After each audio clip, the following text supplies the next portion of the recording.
Saudara Presiden Venezuela Nicolas Maduro tiba di New York, Amerika Serikat setelah ditangkap militer Amerika Serikat di kota Caracas. Pemerintah AS akan membawa Maduro ke pengadilan federal atas dugaan perdagangan narkoba dan senjata. Sabtu sore waktu New York, Presiden Venezuela Nicolas Maduro tiba di pangkalan militer Stewart. Dikawal sejumlah anggota FBI, Maduro terlihat berhati-hati menuruni tangga pesawat. Selanjutnya petugas federal membawa Maduro dan istrinya ke pusat penahanan Brooklyn. Maduro dan istrinya akan menghadapi pengadilan federal Amerika Serikat pekan depan.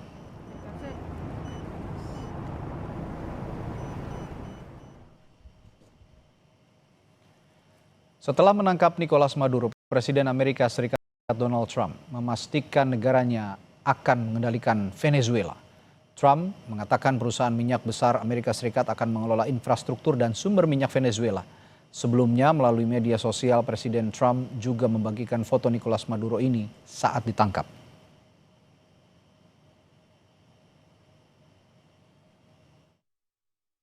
We're going to run the country until such time as we can do a safe, proper, and judicious transition. So we're going to have our very large United States oil companies, the biggest anywhere in the world, go in, spend billions of dollars, fix the badly broken infrastructure, the oil infrastructure, and start making money for the country.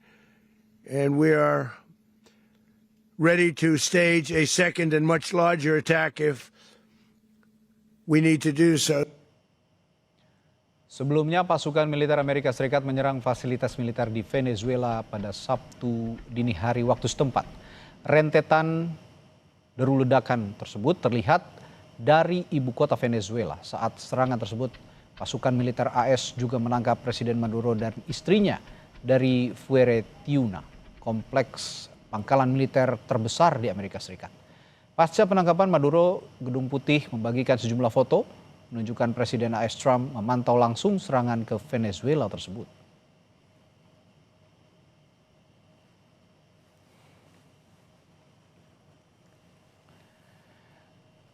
Kita bahas serangan Amerika Serikat ke Venezuela dan penangkapan Presiden Nicolas Maduro bersama Guru Besar Hukum Internasional Universitas Indonesia, Profesor Hikmahanto Juwana. Selamat malam, Prof. Hik. Ya, selamat malam. Baik, Prof. Hik, Presiden Amerika Serikat Donald Trump bilang Maduro ditangkap karena perdagangan narkoba dan senjata hingga terorisme katanya. Apakah ini bisa jadi alasan penangkapan Maduro oleh negara lain? Kira-kira? Ya, sebenarnya kalau misalnya mengenai masalah narkoba, tentu tidak bisa sebuah negara melakukan serangan terhadap negara lain. Tidak bisa seorang presiden dibawa oleh negara tersebut diadili di pengadilan dari negara Amerika Serikat. Meskipun masalah seperti ini pernah terjadi pada tahun 1990 ketika George Bush Senior melakukan tindakan terhadap Presiden Noriega. Pada waktu itu beliau adalah presiden di Panama. Masalahnya sama, berkaitan dengan masalah narkoba, lalu kemudian dibawa ke pengadilan di Miami. Kali ini Maduro dibawa ke pengadilan di New York. Sebenarnya hal seperti ini tidak bisa dibenarkan. Nah, kalau misalnya ini bisa dibenarkan, menjadi pertanyaan bagi kita, bagaimana dengan Perdana Menteri Netanyahu yang melakukan kejahatan Ya.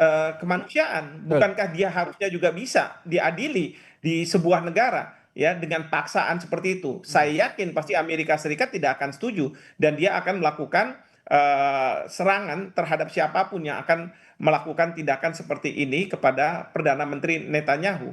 Nah, ini yang sekarang banyak didiskusikan oleh masyarakat internasional, bahkan pada hari Senin waktu New York nanti, Dewan Keamanan PBB itu akan melakukan sidang darurat yang membahas mengenai permasalahan ini.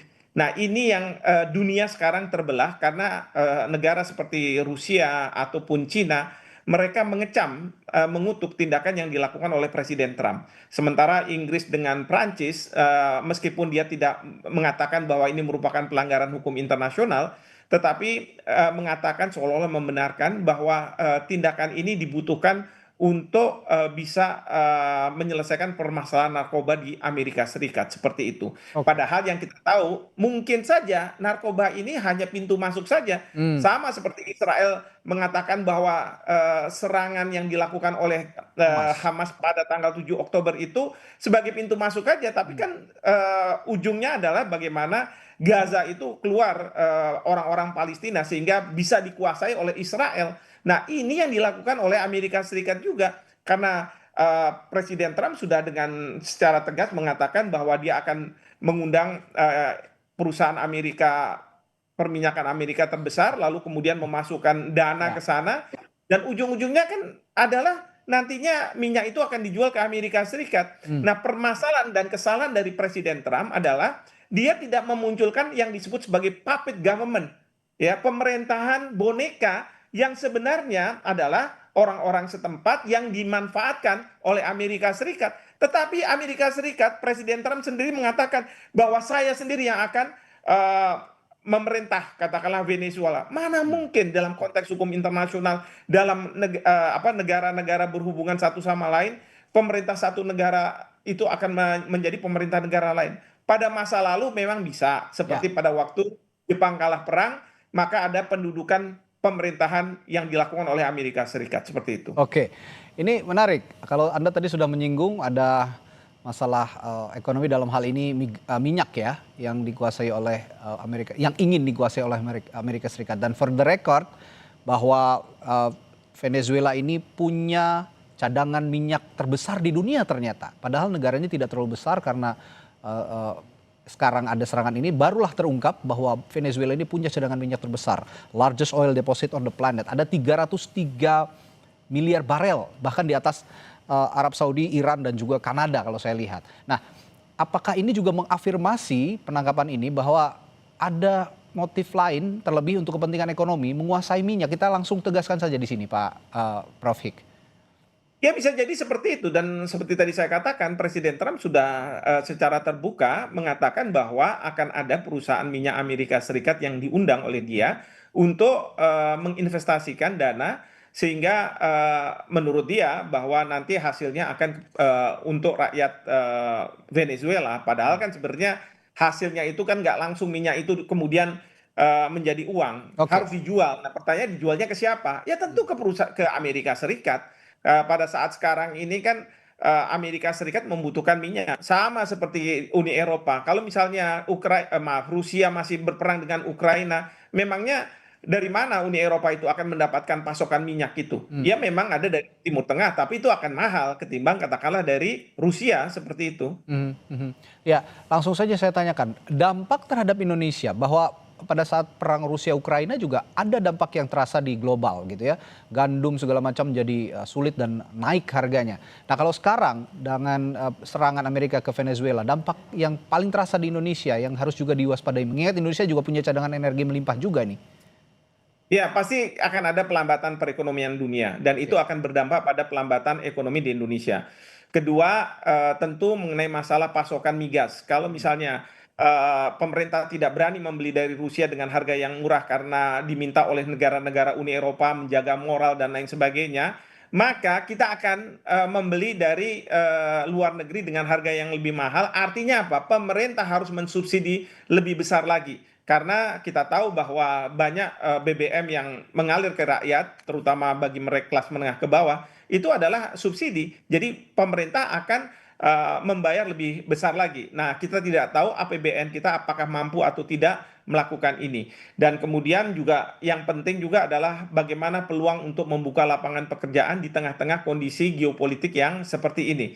Ini yang jadi permasalahan-permasalahan bagi Indonesia. Oke. Saya setuju dengan sikap pemerintah yang mengatakan bahwa dia tidak akan mengutuk Amerika Serikat, tapi juga tidak membenarkan Amerika Serikat. Di Indonesia minta untuk dilakukan deeskalasi terhadap perang ini, dan Mhm. ini sesuai dengan pasal 2 ayat 3 Piagam PBB yang mengatakan kalau ada sengketa di antara para pihak maka harus diselesaikan secara damai. Dan di sini Bapak Presiden yang selalu mengatakan bahwa kita harus hadir di dalam Oke. masalah-masalah internasional ini bisa menjadi peace broker. Dan ini pentingnya. Jadi jangan buru-buru kita mengutuk atau misalnya membenarkan tindakan yang dilakukan oleh Amerika Serikat, tetapi posisi kita harus sesuai dengan kebijakan luar negeri yang bebas aktif, yaitu merujuk pada pasal 2 ayat 3 Piagam PBB. Demikian. Oke, posisi Indonesia sejauh ini di tengah begitu. Tapi saya ingin juga melihat posisi Rusia dan juga Tiongkok yang saat ini sudah menyatakan protes atas serangan Amerika Serikat ke Venezuela. Nah, kalau melihat posisi Rusia dan Tiongkok, penangkapan Maduro dan serangan ke Venezuela, apakah ini juga akan punya dampak negara-negara seperti Rusia dan Tiongkok ini ke Indonesia, Prof. Ya, kalau misalnya mempunyai dampak ke Indonesia pasti ada. Tetapi ingat, dunia pada saat sekarang ini termasuk negara-negara yang berkonflik membutuhkan negara yang tidak berpihak kemana-mana, tetapi dia banyak inisiatif untuk melakukan penyelesaian damai. Nah, inilah pentingnya Indonesia, kita ada di situ. Jadi kalau misalnya semua berpihak, lalu siapa yang akan melakukan proses peace broker ini? Kan tidak ada. Nah, disinilah pentingnya Indonesia. Oke, terakhir Prof. Hik, kalau melihat kondisi seperti ini, suatu situasi seperti ini, konsekuensi yang kira-kira akan dirasakan atau akan diterima Amerika Serikat kira-kira apa dari global? Yang pertama adalah selama ini yang Amerika Serikat selalu dengung-dengungan bahwa kita harus tunduk pada hukum internasional dan sebagainya, udahlah, itu nggak usah didengar lagi. Saya paling benci kalau misalnya rakyat kita, pemerintah kita, pejabat kita mengagung-agungkan Amerika Serikat. Kampiun ini, kampiun itu. Tidak ada lagi. Satu itu. Yang kedua adalah Amerika Serikat sekarang ini pada posisi yang sebenarnya bisa membuka perang dunia ketiga. Karena apa? Karena negara seperti Rusia, Cina, mereka juga khawatir jangan-jangan Amerika Serikat akan melakukan hal yang sama terhadap Taiwan, terhadap Cina nih. Jangan-jangan Amerika Serikat melakukan hal yang sama terhadap Ukraina. Jadi mereka-mereka ini akan bersikap tegas. Nah, oleh karena itu di sini yang saya khawatirkan sekali adalah perang dunia ketiga ini bukannya tidak mungkin akan terjadi begitu. Kalau tidak ada deeskalasi konflik antar negara-negara yang terlibat seperti itu, Mas. Baik. Terima kasih analisisnya, Guru Besar Hukum Internasional Universitas Indonesia, Profesor Hikmahanto Juwana di Sapa Indonesia Malam. Sampai ketemu lagi, Prof. Hik, sehat selalu. Baik, terima kasih.